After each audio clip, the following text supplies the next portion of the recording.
Vamos abrir em Marcos, capítulo 13. Marcos 13, por gentileza. Evangelho de Marcos.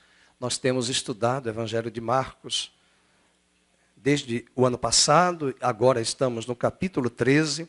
E essas músicas que nós cantamos sobre a vinda de Cristo foram propositais, porque nós estamos falando da segunda vinda de Cristo. Então vamos ler Marcos 13, a partir do verso de número 28. Eu gostaria de voltar um pouquinho antes do 24, porque nós não lemos esse texto hoje de manhã, mas nós vamos a partir do 24 até o verso 37. Mas naqueles dias, após a referida tribulação, o sol escurecerá, a lua não dará a sua claridade, as estrelas cairão do firmamento e os poderes dos céus serão abalados. Então verão o Filho do Homem vir nas nuvens, com grande poder e glória. E ele enviará os anjos e reunirá os seus escolhidos dos quatro ventos, da extremidade da terra até a extremidade do céu. Aprendei, pois, a parábola da figueira. Quando já os seus ramos se renovam e as folhas brotam, sabeis que está próximo o verão. Assim também vós, quando virdes acontecer estas coisas, sabei que está próximo às portas. Em verdade vos digo que não passará esta geração sem que tudo isto aconteça. Passará o céu e a terra, porém as minhas palavras não passarão. Mas a respeito daquele dia ou da hora, ninguém sabe, nem os anjos no céu, nem o Filho, senão o Pai. Estai de sobreaviso, vigiai e orai, porque não sabeis quando será o tempo. É como um homem que, ausentando-se do país, deixa a sua casa, dá autoridade aos seus servos, a cada um a sua obrigação, e ao porteiro ordena que vigie. Vigiai, pois, porque não sabeis quando virá o dono da casa, se à tarde, se à meia-noite, se ao cantar do galo, se pela manhã. Para que, vindo ele, inesperadamente, não vos ache dormindo. O que, porém, vos digo, digo a todos, vigiai. Que Deus abençoe a sua santa palavra. Ele fale ao nosso coração nesta noite. Continue falando. Você pode sentar. Estou vendo um casal que está nos visitando aqui ao lado dos pais da Carla. São conhecidos, são parentes? Ah, é a irmã da Carla. Desculpa que eu não reconheci, tá bom? Desculpa, e seu esposo. Isso? Sejam bem-vindos, tá bom? Deus abençoe. Os demais, eu acho que eu já passei aqui no radar pastoral. Já deu para enxergar a todos. Até lembrei ali do Rafael. Muito bem. Esse capítulo, hoje, nós vamos falar sobre essa descrição da segunda vinda de Cristo. É uma sequência de um texto que nós estamos seguindo, o Evangelho de Marcos. Nós temos seguido essa linha de estudarmos os textos sequenciais. E hoje eu quero falar sobre algumas características dessa vinda de Cristo. Seja alguns sinais que precedem-na, e outros que acontecem concomitante à sua vinda. Os irmãos têm visto e têm acompanhado quantas coisas têm acontecido, né, no planeta, na Terra. Eu gosto muito de lembrar que o que nós estamos vivendo hoje é Isaías 24. A terra cambaleia, a terra pranteia, a terra murcha. E o profeta Isaías diz que tudo isso que acontece na terra não é por causa da terra. A terra em si não tem poder volitivo. A terra em si não tem vontade. A terra em si não tem decisão. Ela não tem vontade própria. Nós somos chamados na biologia de seres que têm a vida, a alma. Os outros são seres inanimados. Eles não têm a alma. Ninguém vai ver um gato conversando com uma gata na romana, né? A não ser que sejam humanos. Mas nem mesmo um cachorro conversando com a cadela, fazendo planos de casamento. Eles não têm a alma, a psique. Isso é nosso, é dotado. Aristóteles chamava o homem de animal, mas um animal racional. Ele estudou várias ciências, catalogou as ciências naturais, as ciências humanas, e ele chamava de o animal racional, e nós aprendemos isso na escola. Mas quando eu escuto isso e dou aula na filosofia, eu digo, mas eu não sou animal. Eu sou um ser criado à imagem e semelhança de Deus. Mas é no sentido de mostrar que é um ser diferente, é um ser distinto. Esse animal, esse ser racional, nós estamos vendo de como a terra está sofrendo as consequências de uma semeadura de gerações.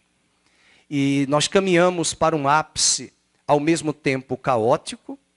Escatologicamente, há uma apoteose no Apocalipse que aponta um juízo severo de Deus sobre a humanidade em função das suas escolhas. Mas também há uma apoteose de um encontro glorioso do povo de Deus com o seu próprio Deus. Não é para nós temermos. Nós estamos estudando Apocalipse agora pelo YouTube, às quintas-feiras, às 9 da noite, você pode nos acompanhar. E esse estudo não é um estudo escatológico. Apocalipse é um estudo que vai exigir de nós uma visão bem holística, completa, sistêmica da teologia. Por exemplo, o capítulo 1 de Apocalipse vai nos falar sobre a visão de Cristo glorificado. É tolice olhar para Apocalipse e querer estudar e saber quem é a besta. Não me pergunte, porque eu não sei. Aliás, depois da pandemia, eu tenho especulado que esse globalismo que está surgindo, que nada tem a ver com globalização, é um sistema que está se levantando como os tentáculos do antigo Império Romano para governar as nações. É um sistema global que traz ideias e valores contrários aos valores do reino de Deus. Aqui não me compete dizer nada sobre ideologias políticas de direita e de esquerda, porque até isso hoje está confuso. Alguns parecem ser, mas não são, e esse globalismo traz na sua bagagem valores invertidos. E quando nós olhamos para o Apocalipse, a ideia não é olhar e afirmar quem é a besta, quem é o falso profeta. A mensagem central do Apocalipse é Cristo sentado no trono, glorificado, e a sua noiva triunfando em meio às adversidades. Não é um livro para termos medo, não é um livro para gemermos. Aliás, ele diz no verso 3 do capítulo 1, bem-aventurado aquele que lê, e bem-aventurados aqueles que ouvem, e bem-aventurados aqueles que guardam as palavras desta profecia. Na versão católica, na Bíblia, na Vulgata Latina, que é a versão que nós temos no catolicismo romano, diz até melhor, felizes são aqueles que leem, felizes aqueles que ouvem, e felizes aqueles que guardam as palavras desta profecia. Portanto, não é para termos medo, não é para entrarmos em desespero.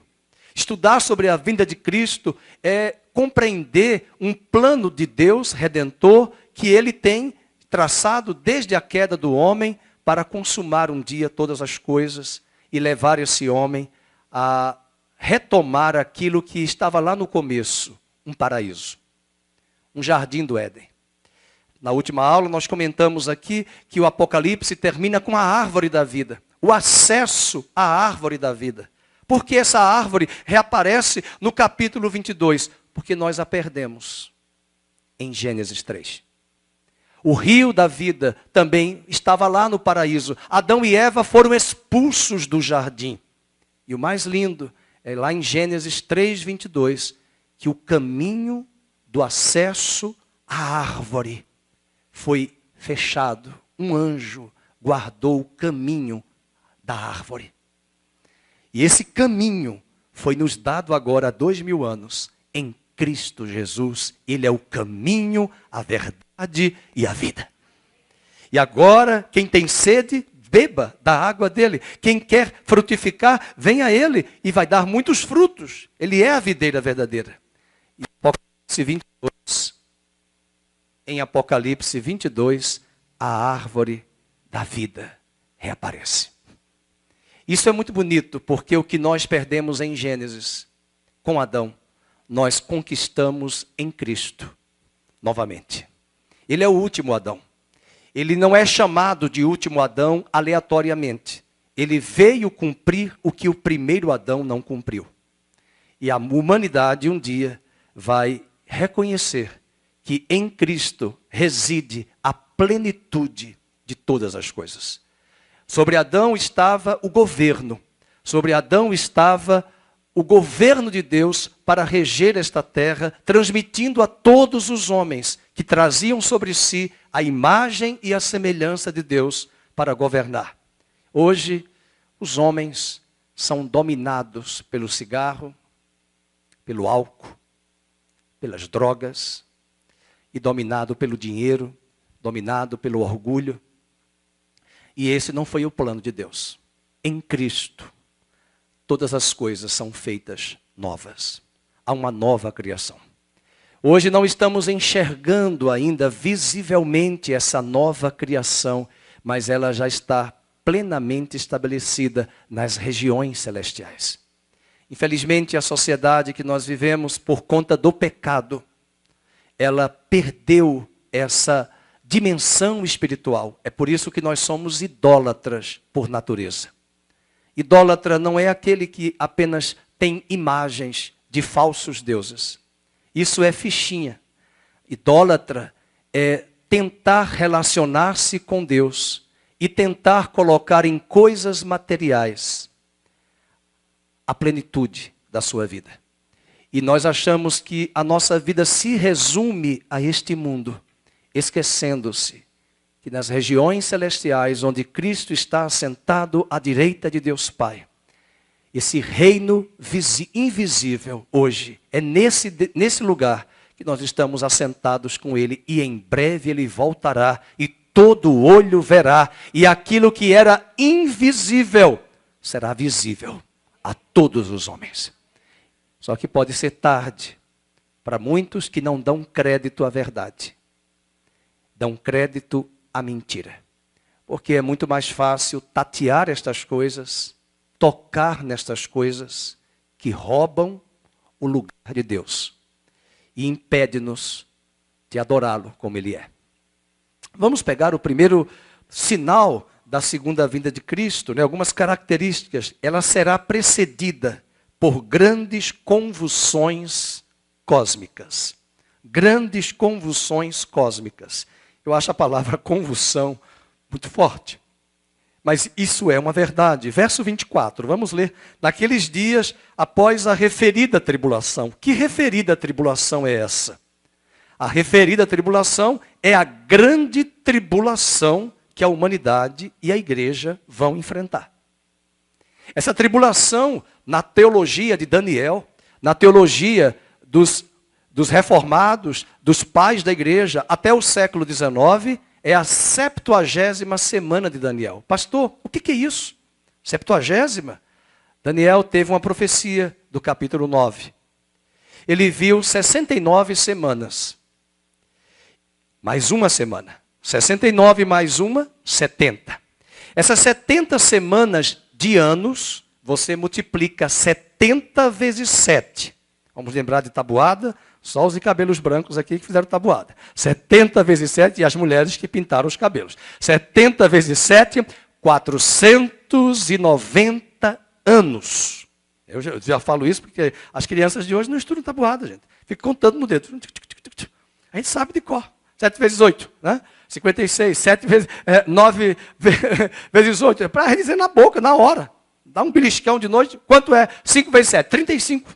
Tem que contar. Mas é outra história. Não sabem mais o que é tabuada, e aí não sabem fazer conta. Um dia eu estava numa loja, fiz a conta, minha filha, é isso. Ela disse, mas como é que o senhor sabe? Eu já somei. 4, 3, 7, 1 e 1, 2, 27. Ela foi somar na máquina 13 mais 14. Pelo amor de Deus. Né? Eu fiz a conta rapidamente, mas a pessoa não sabe o que é tabuada, nem sabe as operações básicas, né? Mas é o tal do construtivismo. Tem que construir a partir da criança e tal. E a gente fica, pois é, está construindo o quê? Está desconstruindo. Né? Fecha os parênteses, fecha os parênteses. Então, porque não aceito. Eu falava para a escola, a Fernanda estudou. Você pode estudar? Eu falei, olha, minha filha, é o seguinte, eu sou pai e professor. Ela vai estudar a tabuada comigo em casa. Então, eu vou ficar lá com ela tomando a tabuada. 7 vezes 1, 7, 7 vezes 2, 14, 7 vezes 3, 21, 7 vezes 4, 28, 7 vezes 7, quanto é 7? Agora 7 vezes... Falei 7 vezes 7, 7 vezes 5, né? 35, 7 vezes 6, 42, 7 vezes 7, 49, e assim por diante. Por quê? Porque a escola não dava. Pedagogia construtivista. Então esse é o grande problema. Essa questão das convulsões cósmicas, quando nós olhamos no verso 24, essa expressão, ela aparece em Isaías, ela aparece em Mateus, ela aparece no livro de Joel, esses sinais cósmicos, essa tribulação, ela aparece em Apocalipse. Então não é uma passagem única. Vários profetas enxergaram. Seria abalos cósmicos.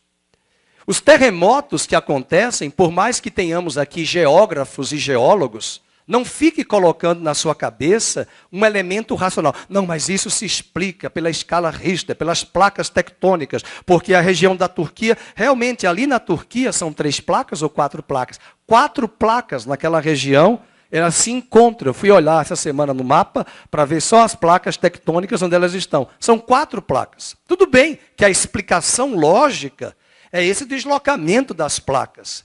Só que os terremotos sempre existiram, mas eles vão se intensificar. Mas isso é na Terra. E quando os elementos cósmicos, que não estão na Terra, estão suspensos no universo, começarem a despencar? E quando as coisas começarem a fugir do eixo?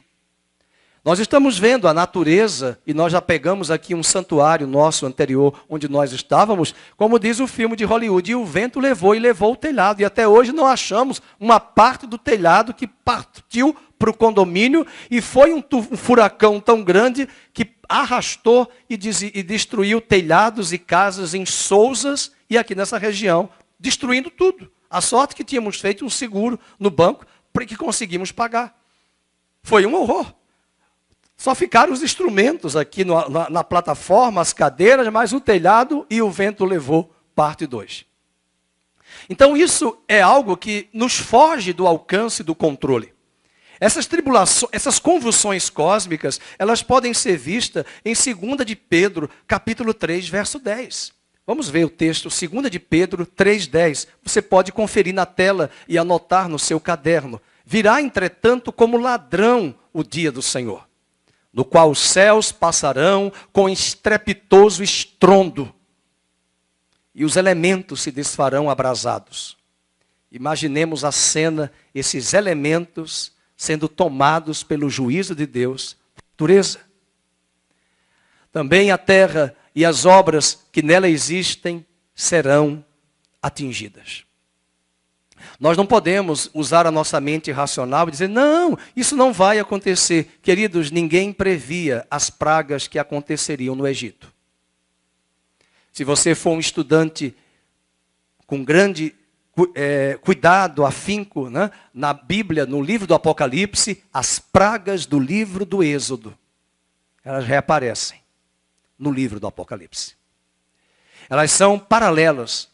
E essas pragas aconteceram ali para mostrar que um país que se vangloriava no intelecto, na sabedoria, na estética, na arquitetura, nas religiões, nos deuses que eles criaram, em algum momento Deus trouxe juízo. O Egito confiava em si mesmo. O Egito não dependia das águas da chuva, porque ele geograficamente tinha o relevo que facilitava a colheita de arroz, a colheita de suas plantações, por causa das enchentes naturais dos rios. Isso fazia com que bastava colocar a semente e fazer mais ou menos assim, pronto, a semente já vai brotar daqui a pouco. Não precisa muito esforço. Não precisa agronegócios, agrobusiness, não precisa trazer aviões para colocar chuva, produzir chuva artificial. Não precisa. Nós não precisamos disso. É na nossa força, na nossa dependência. Nós não precisamos da chuva. E de repente, Deus traz um juízo, trazendo abalos na própria natureza. Essas palavras têm que ser pregadas com muito cuidado, porque quem nos visita ou quem nos assiste pela primeira vez na internet não pode especular que estamos afirmando que nós somos a favor de tragédias. Que nós torcemos para que esses abalos cósmicos aconteçam. Gosto muito de um filme que foi passado por Hollywood, né? Um impacto profundo, foi do Steven Spielberg, que é judeu. Filme maravilhoso. Quando eu estou assim, numa crise escatológica, eu digo, vou assistir Impacto Profundo. É tão profundo que nos impacta. E eu acho lindo que a personagem do filme é uma jornalista de uma emissora, que não convém aqui dizer o nome, né, para não dar ibope, americana, e ela vai para uma praia da França para se encontrar com o pai. E ela olha para o oceano quando o meteoro vem e levantam ondas terríveis e ela morre abraçada com o pai. Lógico que isso é uma produção hollywoodiana. Mas será que nós teremos toda essa certeza e segurança de estarmos ali esperando a onda chegar e dizer, morrer? Mas também não adiantava fugir. É apenas uma especulação e veja, se Hollywood, se Steven Spielberg usou a sua expertise para gerar um filme daquele a partir de construções narrativas do livro do Apocalipse, ele foi um gênio. Ele foi um gênio. E eu tenho visto como Deus tem feito coisas tremendas e ao mesmo tempo olhando para o que está acontecendo na terra, nós temos que nos preocupar, porque Paulo diz em Romanos 8 que a terra geme e chora aguardando o dia da sua redenção. Mas abalos cósmicos virão. E o texto diz ainda, também a terra e as obras que nela existem serão atingidas. Ou seja, serão elementos dos céus que se desfarão abrasados. Essa é uma figura que ele está narrando porque ele teve uma visão. Mas vamos usar aí figuras de meteoros, de meteoritos. Você pode ver Apocalipse, ele diz, eu vi uma montanha descendo, ardendo em chamas. Era a figura que ele tinha. Ele não tinha o termo técnico que hoje nós temos um meteoro. Ah, mas eu acho isso impossível. Queridos, para Deus não haverá impossíveis. Deus é um Deus longânimo. E Ele está aguardando na sua longanimidade a conversão dos homens. O arrependimento dos homens. Me entristece muito nesse período de carnaval, enquanto nós estamos aqui, hoje de manhã eu falava, eu não assisto e nem acho correto torcermos por nenhuma escola de samba. Existem cristãos que ainda torcem, eu sou da escola tal, pelo amor de Deus. E ontem circulava nas redes sociais uma mulher nua, seminua, totalmente quase despida, dizendo que ela trazia sobre ela o próprio Satanás. No desfile da escola de samba, do Rio de Janeiro, com as cores vermelha e preta, com a máscara do próprio Satanás, mostrando que estava sobre ela a encarnação do próprio Lúcifer. Não brinquem com as coisas das trevas. Não brinquem com as coisas sagradas de Deus. Tudo que o homem semeia, o homem pode colher. É muito sério estarmos brincando, inclusive afrontando o reino das trevas sem conhecimento de causa, de como ele é astuto para revidar. Mas há um outro texto muito forte sobre essas convulsões cósmicas. Apocalipse capítulo 6, verso 12 a 17, o João, o evangelista, que escreve o livro, nos dá a expressão no verso 12 ao 17. Vamos ler. E vi quando o cordeiro abriu o sexto selo, e sobreveio grande terremoto. Esse é um grande terremoto. O sol se tornou negro, como saco de crina. A lua toda como sangue. As estrelas do céu caíram pela terra, como a figueira, quando abalada por vento forte, deixa cair os seus figos verdes.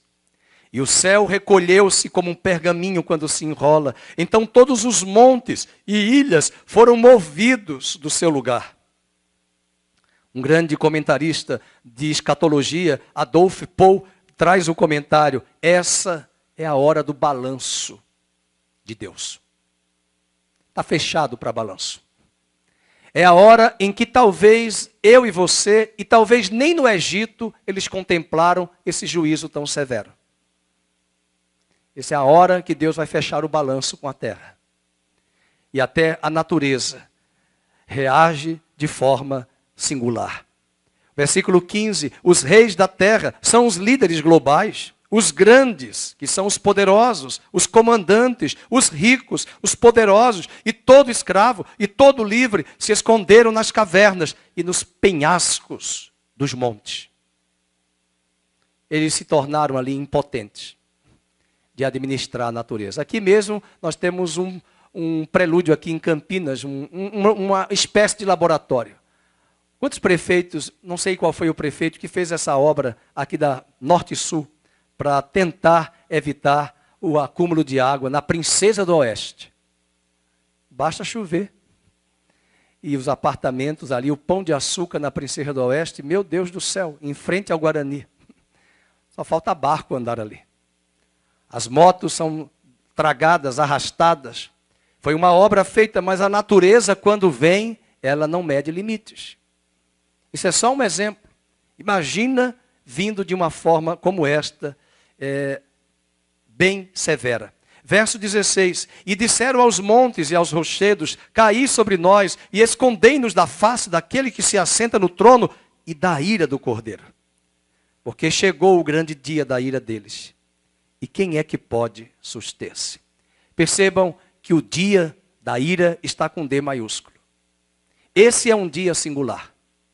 Zacarias 14 diz que não será um dia de 24 horas. Será um dia singular, porque não é qualquer dia. É o dia do Senhor. É o dia do balanço. E talvez você que está ouvindo pela primeira vez, nossa, mas essa mensagem é muito dura dos sinais da vinda. Abra sua Bíblia em Isaías 24. Isaías 24 nos diz que a terra está cambaleando, a terra está murchando, a terra está bêbada. Mas a terra não bebe. A terra não bebe uma cachaça que tem no Nordeste chamada pitu. Aqui é 51. Eu não sabia o que era 51, passei mico quando eu chegava aqui. O senhor tomou 51? Uma pessoa perguntou a um colega, você tomou 51? Eu falei, mas o que é 51? Não foi para mim não, que eu não tomo 51 não. Então, nem pitu. E eu não sabia. E eu ficava assim, mas o que é 51? Aí eu fui descobrir que 51 é o que lá no Nordeste é pitu, que é uma marca famosa de cachaça. Mas a terra está cambaleando, a terra está pulando de um lado para o outro. E aí ele diz, por causa do pecado dos moradores da terra. A terra não tem poder volitivo. A terra não tem vontade própria. A terra não tem psique. Mas os homens estão semeando. Veja que há toda uma preocupação no regime globalista, de uma preocupação com a terra. Tem até teólogos da teologia da libertação que deixaram a batina, deixaram o sacerdócio para falar teologia verde. Que lindo. Teologia verde. Tem branca, não? Teologia azul, teologia verde. São os livros da teologia que antigamente, da década de 60, era o viés ideológico, né? A libertação do oprimido, mas agora, como a classe dos trabalhadores já está bem arrumada, né? Financeiramente falando, entre aspas, agora eu tenho que buscar assuntos e pautas para defender essas ideologias. Então agora nós precisamos defender o verde. Aí eu digo, olha, não defende muito o verde não. Cuida do verde, mas o verde vai pegar fogo quando os abalos cósmicos chegarem. Você pode defender floresta, você pode defender rios, você pode defender a Amazônia, você pode defender isso e aquilo outro. Mas não se esqueça que toda a terra vai receber o juízo. O universo será abalado. A terra será abalada. E o que Deus fará é um novo céu e uma nova terra. Mas não é por causa das plantas, não é por causa das florestas, não é por causa dos rios, é por causa do pecado dos moradores da terra. Isaías 24 nos diz assim, vamos ler o versículo de número 1. Eis que o Senhor vai devastar e desolar a terra, vai transtornar a sua superfície e dispersar os moradores. Versículo 4, a terra será de todo devastada, totalmente saqueada, porque é o Senhor quem proferiu esta palavra. Verso 4, a terra pranteia, a terra se murcha, o mundo enfraquece e se murcha, enlaguece os mais altos do povo da terra. E por quê? Qual o motivo? Verso 5, na verdade, a terra está contaminada por causa dos seus moradores. Porque transgridem as leis. E no Brasil nem se fala. O ordenamento jurídico do Brasil está invertido. Como é que investidores vão vir para o Brasil com uma instabilidade jurídica constante no país. Se cada juiz dá uma sentença diferente e não há um ordenamento consolidado para seguir a regra. Isso acaba com o país.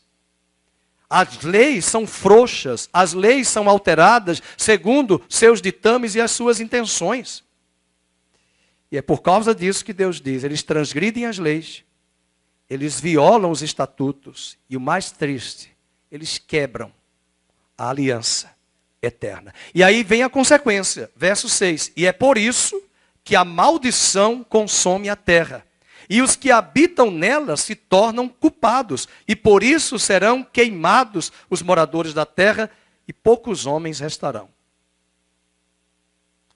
Interessante como estamos no carnaval, no período do carnaval. O verso 7 diz, pranteia o vinho, enlaguece a vide, gemem todos os que estavam de coração alegre. Pois é. Cessou o folguedo dos tamboris, acabou o ruído dos que exultam e descansou a alegria da harpa. Já não se bebe vinho entre canções, a bebida forte é amarga para os que a bebem. Demolida está a cidade caótica, todas as casas estão fechadas, ninguém já pode entrar. Gritam por vinho nas ruas, fez-se noite para toda alegria, foi banido da terra o prazer. E na mesma figura de linguagem de Apocalipse 6, que como uma figueira será sacudida para os frutos serem jogados, verso de número 13. Porque será na terra, no meio destes povos, como varejar da oliveira e como rebuscar quando está acabada a vindima. Não me diga que você tem prazer de ler tudo isso. O verso 19 diz, a terra será de todo quebrantada. Ela totalmente se romperá. A terra violentamente se moverá. E quando eu falei da cachaça, da pinga, que é álcool puro, a terra não bebe. Quem bebe é o homem. E não há nenhum problema da bebida. O problema é a falta do domínio próprio sobre a bebida. O vinho na Bíblia pode ser bebido, fermentado, mas alguém tem controle? Você passa do limite? Quando eu vou na casa de alguém, eu não tenho um problema com bebida. Então, por favor, preste bem atenção no que eu vou dizer. Quando alguém diz, pastor, se eu tomo uma taça de vinho, 2 dedos. 3, eu vou dormir. Na primeira taça. Segunda, não. Terceiro, nem pensar. Quarto, estou indo embora. Mas não vou tomar. Fica só na primeira taça, 2 dedos. Vem a taça para mim, eu sempre coloco ali 3 dedos. Mas nem você pode fazer isso se a sua fraqueza é a bebida. Provérbios 23 nos diz, não te excedas no vinho. Não te excedas. Provérbios não diz, não beba vinho. Não tinha uísque, não tinha pinga, mas toda bebida é perigosa, porque ela traz, além do vício, dos problemas físicos, a perda do domínio próprio, para dizer bobagens. É só você ler em casa as consequências de quem ultrapassa os limites da bebida. Provérbios 23, Salomão falou isso. Mas aqui, esse é o problema. A terra, ele está falando da bebida. Veja o verso 20. A terra cambaleará como um bêbado e balanceará como rede de dormir. Sua transgressão pesa sobre ela. Ela cairá e jamais se levantará. E como nós lemos no primeiro ponto das grandes convulsões cósmicas, verso 21, leia. Naquele dia, o Senhor castigará no céu as hostes celestes e os reis da terra, na terra. E mais uma vez, vejam a repetição na Bíblia. Veja a repetição. Tudo que se repete na Bíblia, preste atenção. Leia em voz alta o verso 23. Vamos colocar? Foi o que Marcos falou, foi o que Mateus falou, foi o que Apocalipse falou, foi o que Joel falou. A lua se envergonhará. O sol se confundirá quando o Senhor dos Exércitos reinar no Monte Sião. E em Jerusalém, perante os seus anciãos, haverá glória. Ele traz um contraponto. É juízo de um lado e glória do outro. É severidade de um lado, trazendo juízo de uma semeadura de maldade. é colheita de alegria, de colheita de almas, de vidas resgatadas, como foi cantado aqui no primeiro hino, quando se fizer chamada. A pensou a chamada final? A turma é grande, não tem professor que faça essa chamada.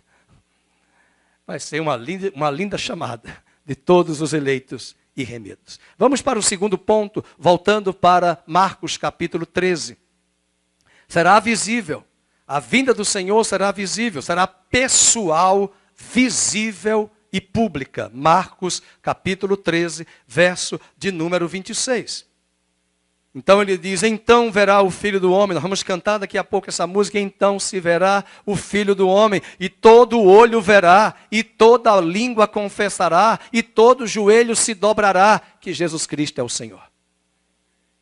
Então verão o Filho do Homem nas nuvens com grande poder. Esquece fusos horários a partir do meridiano de Greenwich.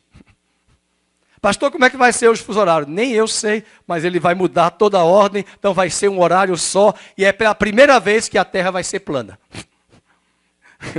Tem gente que crê que a Terra é plana. Pois é, se a Terra é plana, então põe aqui um mapa, aqui um quadrado, põe a luz da CPFL aqui, vai ser o mesmo horário. Mas como ela não é plana, é uma esfera, um dia desse um jovem falou para mim, mas a Terra é plana. Eu digo, você viu, acompanhou o que o dono da Amazon fez? Você viu quanto foi a passagem para lá? Para passar 12 minutos. E eles viram que a Terra é redonda. Se é plana, então só tem um horário. E é por isso que nós temos todos os fusos horários. Mas como ele é o Senhor da Terra, do universo, não vai ter nem terra plana, nem esfera. Todo olho verá. Não tem meridiano de Greenwich. Deus vai resolver isso rapidamente.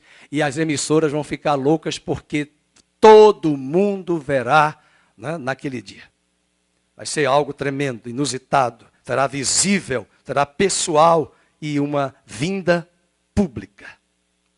A terceira característica é que será gloriosa. Sua vinda é única, poderosa e gloriosa. Veja o capítulo 13, verso 26 ainda. Vir nas nuvens com o quê? Com grande poder e glória. Eu fico expressando com grande poder e glória. E esse gráfico é visto também lá em Apocalipse 6, nós acabamos de ler, versículo 15 ao 17. Nós não vamos ler agora. Então, mas essa vinda é tremenda. Vocês lembram quais foram as últimas palavras dos anjos que falaram para os discípulos que estavam em Jerusalém, lá em Atos 1? Eles perguntaram, é agora que o reino de Israel vai ser restaurado? Ele disse, olha, não vos compete saber os tempos e as épocas que o Pai reservou. Mas recebereis poder ao descer sobre vós o Espírito Santo, ser-me-eis testemunhas no céu e na terra. Mas ele disse, mas esse dia está reservado pelo Pai que o enviou. E a Bíblia diz que os anjos subiram, levaram Cristo, e os anjos disseram, varões galileus, por que vocês estão olhando para este varão que acabou de subir? Ele voltará, como vistes ele subir. Ele voltará. E vai ser uma visão gloriosa. O Criador, Todo-Poderoso, virá em glória, e os homens ficarão estupefatos. Uma outra característica que da sua vinda, que será vitoriosa, verso 27, diz que ele enviará os anjos e reunirá os seus escolhidos dos quatro ventos, da extremidade da terra até a extremidade do céu. Sabe o que é isso?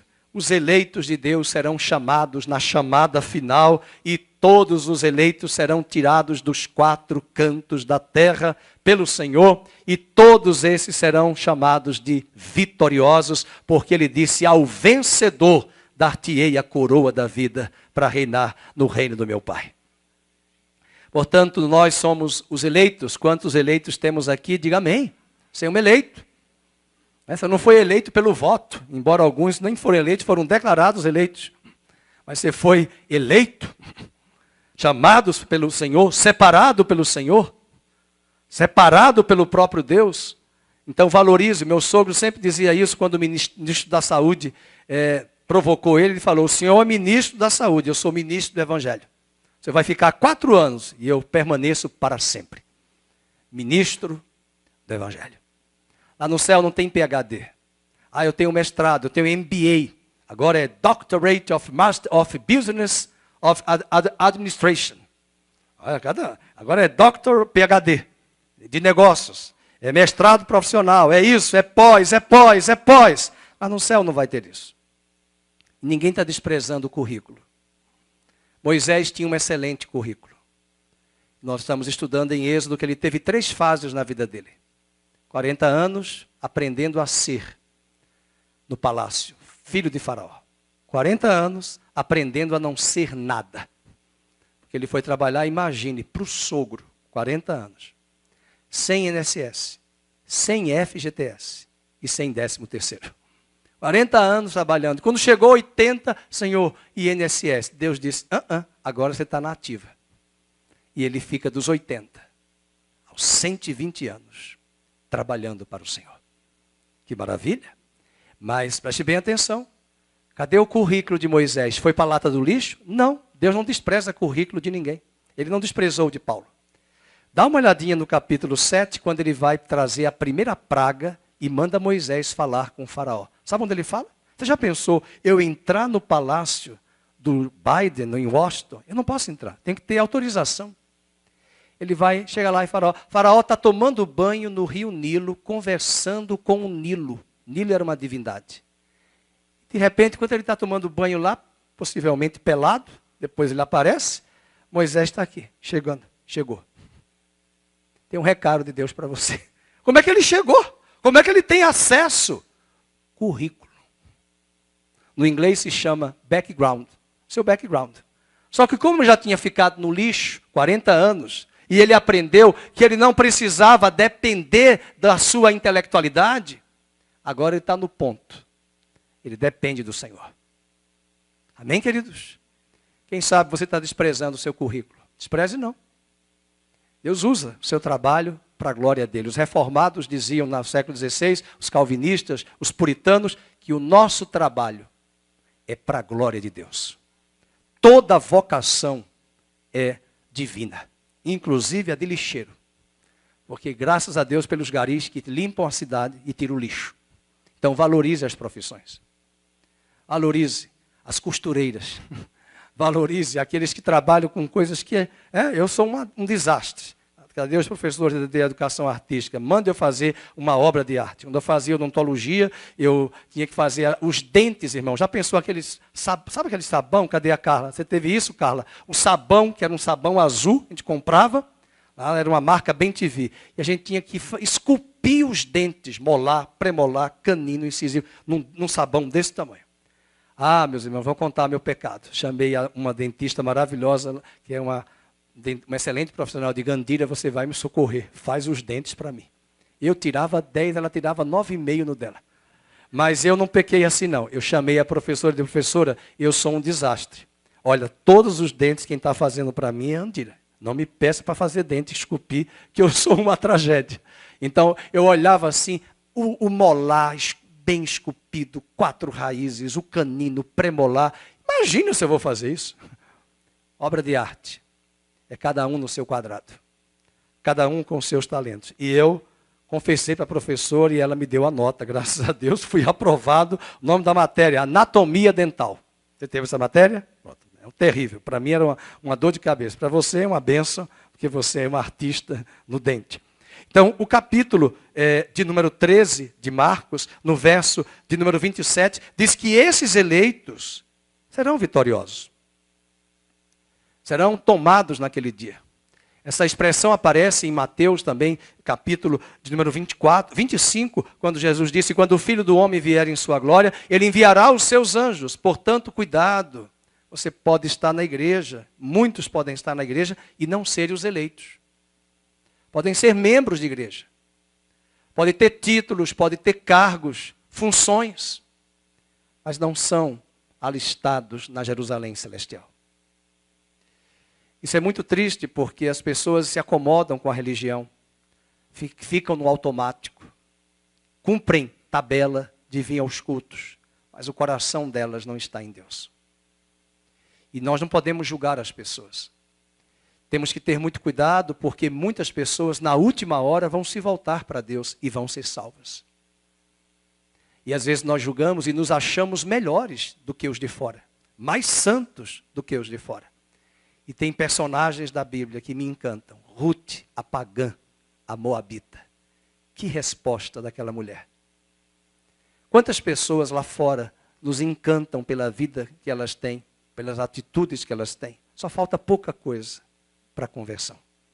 Portanto, não calcule dessa forma que somente os membros das igrejas. Não, são os eleitos. E só Deus sabe quem são os eleitos. A minha oração é que nós estejamos naquela lista da chamada final. Bem, uma outra característica é que será precedida por avisos claros. É o quinto ponto. Será precedida por avisos claros. Veja o capítulo 13, verso 28. Aprendei, pois, a parábola da figueira. Quando já os seus ramos se renovam e as folhas brotam, sabeis que está próximo o verão. Assim também vós, quando virdes acontecer estas coisas, sabei que está próximo as portas. Irmãos, desde 1948 a figueira restaurou-se. Jerusalém, Israel foi ressuscitado como nação. Esse é o maior exemplo, é o maior sinal. Isaías profetizou, pode nascer uma nação em um só dia? Ele respondeu, pode. Eu restaurarei a minha nação. Os judeus ficaram longe da terra física desde o ano 70 depois de Cristo até 1948, quase 2000 anos concretos. E de repente, aqueles judeus que passaram pela Europa, pela Ásia, pela Espanha, por Portugal, vieram para o Brasil, para a Argentina, foram para os Estados Unidos, estão espalhados, jamais tiveram o direito de voltar à terra. De repente, após o Holocausto, após a Segunda Guerra, as Nações Unidas se reúnem no 14 de maio, em novembro de 47 e em 14 de maio de 48, assinam a ressurreição. A nação de Israel voltou a ser nação e os judeus voltam para a sua terra. Isso é um cumprimento profético. Depois, em 67, Jerusalém volta a ser a capital, que não era, volta para as mãos dos judeus. E hoje Israel está lá, mas muitos ainda não conhecem a Deus. Outro momento tremendo, Jesus falou que o evangelho do reino será pregado em testemunho a todas as nações e então virá o fim. Como pregar a todas as nações? Dá uma olhadinha, nós estamos pregando para o YouTube. Quem estiver no Japão, na Coreia, na China, vai assistir o culto, vai ouvir falar de Jesus. Quantas lives são feitas, eu vejo lá no Instagram, no YouTube, simultaneamente, pastores do mundo inteiro, eu acompanho vários, meia-noite, 1h, às vezes alguns estão lá ligados, são fusos horários diferentes, a palavra de Deus está sendo pregada em toda a terra, em todos os fusos horários, o evangelho do reino está sendo pregado, ninguém terá desculpa de dizer que nunca ouviu falar de Jesus. Livros, cópias. Irmãos, a Igreja Universal, junto com a Record, você pode falar mal, você não deve falar mal, você pode ver gente discordando, falar mal disso, mas não se esqueça, novelas bíblicas estão sendo gravadas com qualidade e muita gente que não é cristã está assistindo essas novelas e Deus está falando com eles. Deus está mostrando, Deus está revelando, são os últimos dias. Ah, mas eu não gosto, é da igreja tal. Não importa, eles estão pregando o evangelho através de novelas. Ou você se esqueceu que nos dias de Paulo já tinha gente pregando o evangelho com as motivações erradas? E o que é que Paulo disse? Pouco importa, o que importa é que o evangelho seja pregado. Porque às vezes nós podemos também ter motivações erradas. E Deus conserta elas no caminho. Mas o que eu vejo que são produções cinematográficas tremendas. O que eu escuto e acompanho de pessoas católicas que nunca leram a Bíblia, dizem, pastor Fernando, eu estou aprendendo, eu não sabia nada. E para onde eu vou? Talvez o nosso rebanho nem assiste, não está nem aí. Mas tem um monte de gente que não é crente assistindo.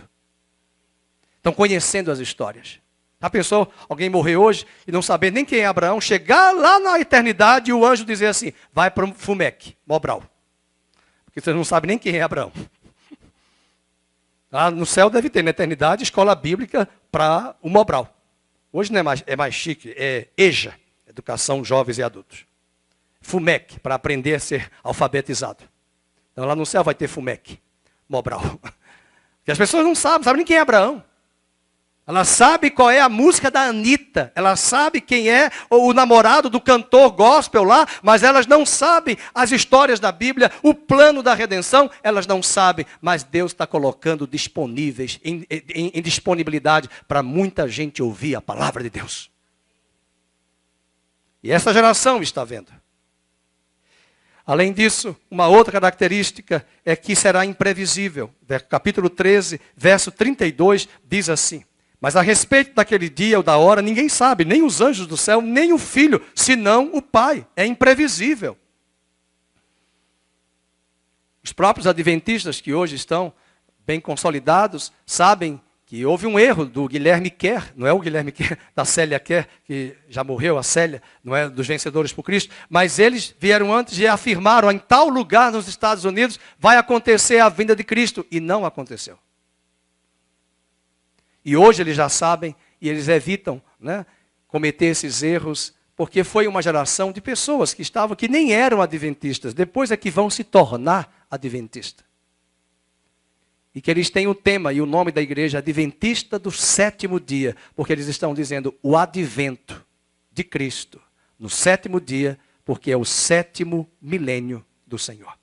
Sabe por quê? Porque lá no calendário judaico, eles não contam como nós contamos. Nós estamos no ano 2023. Que calendário é esse? É o calendário gregoriano do Papa Gregório. Mas qual é o ano dos muçulmanos? 1300 e pouco, porque eles estão contando de Maomé, século 7. Mas qual é o calendário dos judeus? Depois o pastor Felipe olha para mim, 5700 e tanto. Porque eles estão contando de Adão.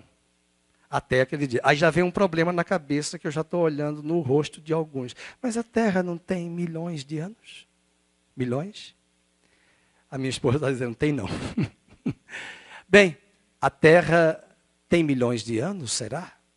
Mas você tem que estudar a geografia e estudar a Bíblia. Principalmente a Bíblia. Porque a Bíblia diz, no princípio criou Deus os céus e a terra era sem forma e vazia. Só aí não tem Adão, não tem animais. A matéria-prima já tinha sido criada. Mas em algum momento, depois de um bom tempo, Deus disse, agora eu vou pegar essa matéria-prima que já existe e vou remodelar. E vou fazer. Então, quando o carbono 14 foi criado pelos cientistas para estudar, olha, esse achado arqueológico data de 700 milhões de anos atrás. Gente, é muito ano. Acontece que a matéria-prima já existia. E quando o animal morre, e o homem morre, se mistura com esse pó da terra que já tem, para eles, milhões de anos. Mas de Adão, até os dias de hoje, para o povo judeu, que são os detentores dos melhores prêmios da ciência, é o ano 5783. Aí já tem gente esperta fazendo as contas. Então não fez ainda 6.000 anos. Dá tempo de casar, fazer isso, fazer aquilo, para fazer 6.000 anos. Calma. Tem gente que é assim, calculista. Mas a Bíblia diz que o sétimo dia é o dia do Senhor. E Ele virá. Não marque hora, não diga quando, não diga como, aonde, não diga. Ele virá, Ele virá. Estejamos preparados. A sexta característica será imprevisível. A sétima será inesperada. E no capítulo 13, verso 33, Jesus conta uma história de um homem, no verso 34, que ausentando-se do país, deixa a sua casa, dá autoridade aos seus servos, a cada um a sua obrigação, e ao porteiro ordena que vigie. Mas, queridos, quando ele chega na história, o porteiro estava dormindo. Qualquer coincidência com algum condomínio, quando você chegar lá e ele está dormindo, é mera coincidência. Tem gente que dorme no ponto. Mas ele não está falando que nesse dormir aí é o dormir físico. Mas ele quer dizer que é um sinal de negligência e despreparo do porteiro. Assim como nós falamos nessa vigilância constante, o que Jesus quer nos dizer, que o que está acontecendo hoje na Terra, é que a humanidade ela está muito agitada com muitas coisas. Não é que as pessoas estão dormindo fisicamente. Se você pegar o que Jesus disse em outro sermão, que quando ele vier, os homens estarão comendo, bebendo, trabalhando, comprando, viajando, fazendo as suas coisas mais normais. Só que elas não precisam de Deus. Deus vem em último lugar. É uma das coisas que mais me incomoda o domingo. Ainda católico, eu aprendi que o dia do Senhor é para estar na casa do Senhor. E o que me incomoda nessas metrópoles que nós moramos, como dizia o Frei Beto, um padre católico, disse que agora ninguém vai mais à catedral na Idade Média. A catedral é o shopping center. A missa é no shopping. E a hóstia é o pão do McDonald's, que é mais barato. A hóstia é o McDonald's. Para onde nós vamos? Para o shopping. Mas não é para a igreja, não. É shopping. E muitos entram no shopping já aos domingos e ficam até às 7. Depois um cafezinho, chocolate. E vamos comer e vamos passear. E a vida se resume a isso. Comamos e bebamos, diziam os romanos. Amanhã morreremos. É essa geração que está despreparada. Uma geração que só busca a bebedice. Uma das coisas que me incomoda na democracia brasileira, não existe democracia sem uma educação e um senso crítico de política. Sem educação financeira, sem conhecimento de história, sem conhecimento de coisas básicas da sociedade. Como é que o brasileiro vai ter senso crítico para votar se ele não tem uma boa formação? Mas a geração que está aí, você pode olhar, estão adorando. Ontem o prefeito de São Paulo teve que cancelar, bloquear, terminar rápido, porque estava aí uma cantora famosa e o bloco estava lotado, uma multidão em São Paulo. É isso que o povo quer. Festa, comida, bebida. Vamos dançar, vamos extravasar, ou por que não dizer, vamos ser felizes, que a vida é bela. Só que no filme a vida não é bela. E o texto de Lucas, abra sua Bíblia rapidamente, em Lucas, capítulo de número 17, Jesus nos diz, como será esse dia? Como será a sua vinda? Que geração é essa? Capítulo 17, versículo número 26. Assim como foi nos dias de Noé, será também nos dias do Filho do Homem. O que é que os homens faziam nos dias de Noé? Leiam, comiam, bebiam, casavam. E esse dar-se em casamento, ele quer dizer dar-se a todo tipo de relacionamento. Hoje eu abri o meu Instagram, estava lá a Folha de São Paulo, que eu só sigo lá, porque eu quero saber, eu preciso conhecer o que é que o outro lado está dizendo. Porque por mim eu nem leria. Mas como eu preciso atualizar as pregações, para saber o que está acontecendo, eu não posso ser alienado, mas também não assino o jornal. Mas aí eu acompanho. Estavam lá duas mulheres se beijando com um homem. E eram pessoas cultas, letradas, e não é por causa do carnaval, mas ela fez uma reportagem mostrando, e a jornalista fazendo apologia, dizendo que agora os casais estão abertos para outros relacionamentos, para convidar outras pessoas para a cama e para a vida conjugal. Recentemente, um casal de uma relação homoafetiva, como aqui no Brasil não se pode ter um casamento com 3 pessoas, mas eles queriam ter a autorização, foram para o Uruguai, onde permite o casamento a 3, para fazer o registro.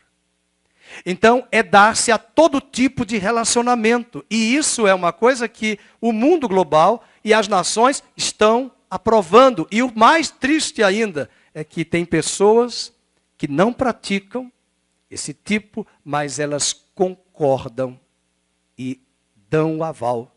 E Paulo diz em Romanos capítulo 1, que não somente serão julgados os que praticam tais coisas, mas também aqueles que aprovam tais coisas. E nós precisamos pensar, até mesmo numa rede social, curtir. Sabe aquela curtida? Curtida. Nós não podemos curtir aquilo que Deus não curte. Nós não podemos aprovar aquilo que Deus não aprova. De vez em quando eu vejo lá algumas coisas. Hoje de manhã eu falei que tem um site chamado Fuxico Gospel. Onde já se viu o gospel ter fuxico? Um homem falando mal da vida alheia, falando mal das igrejas. Aí eu olhei assim, deixa eu ver se tem ovelha Nova Vida curtindo. Aqui, deixa eu ver quem curtiu. E até um perigo, irmãos. Uma vez eu fui passar numa página de um jornal, e quando eu olhei, curti, sem querer eu curti. Eu falei, ainda bem que agora a gente pode descurtir. Como está na moda falar agora tudo é para desconstruir, descurtir. Aí eu descurti. Eu falei, isso aqui eu não posso curtir, porque depois alguém vai ver como é que eu curti isso. Pastor curtiu. E aparece lá para você, dos seus seguidores, quem é que te curtiu. Tem cuidado. E às vezes você passa sem querer, curtiu, eu fico pensando nos idosos. Tocou, curtiu. Nossa, o irmão de 85 curtiu isso. Passou o dedo, irmão. Possivelmente. Quando você curte coisas que são reprováveis aos olhos de Deus, você está praticando no pensamento de Deus. Então tenha cuidado. Então veja, comiam, bebiam, davam-se em casamento, até o dia que Noé entrou na arca. Agora o 28, o mesmo aconteceu nos dias de Ló. E aí ele aumenta os verbos. Vamos, comiam, bebiam, compravam, vendiam. Irmãos, a vida não se resume a consumo. A vida não se resume a ter. A vida não se resume só em viagens. A vida não se resume a viver 12 meses em férias viajando. A vida não se resume a isso, é futilidade. Além disso, plantavam, edificavam, e assim a humanidade vai viver e está todo mundo normal. E nós temos que lembrar que Paulo disse que quando houver aquela sensação, pax mundi, paz mundial, que paz, que maravilha, que governo maravilhoso que liberou tudo, que paz maravilhosa. Paulo disse, é a falsa paz. Eis que virá repentina destruição. Então tenha cuidado quando as coisas do mundo estão muito bem, muito boas. Tudo ótimo, tudo tranquilo. Aliás, eu penso assim na minha vida pessoal, quando tudo está tranquilo, péssimo, eu olho assim, Senhor, está tudo ok? Porque lá em Atos 14, 22 diz assim, é necessário que os que estão em Cristo e vão herdar o reino de Deus, passe por tribulações. Ah, mas eu não quero tribulação. Siga a vida. E até crentes dizem uma frase terrível no Instagram, né? Siga o teu coração. Não diga isso não. Eu já pus lá 2 vezes. Quando você diz siga o teu coração, você está dizendo, ó, go to hell. Por quê? Porque o nosso coração é enganoso. O nosso coração é mau, é corrupto. A nossa alma diz que foi de Deus, mas não foi Deus, foi o homem que falou. E dizer para as pessoas, siga o teu coração, é dizer, faça o que você quer. Você vai ser feliz. E nós não podemos dizer isso. E é isso que as pessoas estão vivendo. Todo mundo trabalhando, acordando, viajando, passeando. Tudo isso faz parte da nossa vida. Mas se a vida só se resumir a isso, você está destinado para essa visão e vinda do Senhor repentina, como ladrão, sem perceber. Por fim, será necessária a vigilância. A vigília aqui não tem sentido de ficar meio adormecido, esperando na sala de espera. Porque no verso 34, Jesus deixou como obrigação e trabalho. Marcos 13, verso 37. Eu vou pedir ao Ministério do Louvor para subir e vamos cantar aquela canção. Não só aquela, você cantou 2, né? Então se verá, e uma outra sobre a vinda do Senhor, ou não? Só essa? Pode ser. Essa e depois então se verá. Marcos 13, verso 37. Diz assim: o que, porém, vos digo que a todos vigiai. Mas o que diz no 34? É como um homem que, ausentando-se do país, deixa a sua casa, dá autoridade aos seus servos, a cada um a sua obrigação. Então o que Jesus está dizendo? As pessoas estão trabalhando. Elas estão na universidade. Eu vejo os jovens assim, pastor, acho que não vou fazer curso superior não, porque nem técnico, porque ele está voltando. Eu digo, ele já falou o dia? Mas você vai trabalhar, pregar o evangelho na universidade. Estou vendo ali o Chagas e me lembrei, nós tivemos aqui um casal que frequentou a nossa igreja, que hoje está em Valinhos, Vinhedo, por questão de moradia e proximidade, e eles foram para lá, que é o Fábio e a Cris, mas ele, uma vez, me contou o testemunho dele. Pastor, me converti pela ABU. Quem lembra o que é a ABU? Aliança Bíblica Universitária. E sabe como ele se converteu? Na universidade, aqui na Unicamp, né? Já trabalhando com as pessoas, já daquilo que ele viu em São Paulo, aqui na Unicamp com a Cris, conheceu a Cris na universidade, com a literatura das 4 leis espirituais do Bill Bright. Na universidade. E muita gente foi ganha para Jesus com a literatura do ministério do Bill Bright. Significa dizer que nós vamos trabalhar, nós vamos caminhar na nossa jornada terrena e Deus vai usar a nossa vida para a sua glória e para o seu louvor. A certeza que temos é que o Senhor virá. E eu encerro com Apocalipse, capítulo 19, um versículo que nós vamos ler, que nós já lemos no início do culto. Apocalipse 19, versículo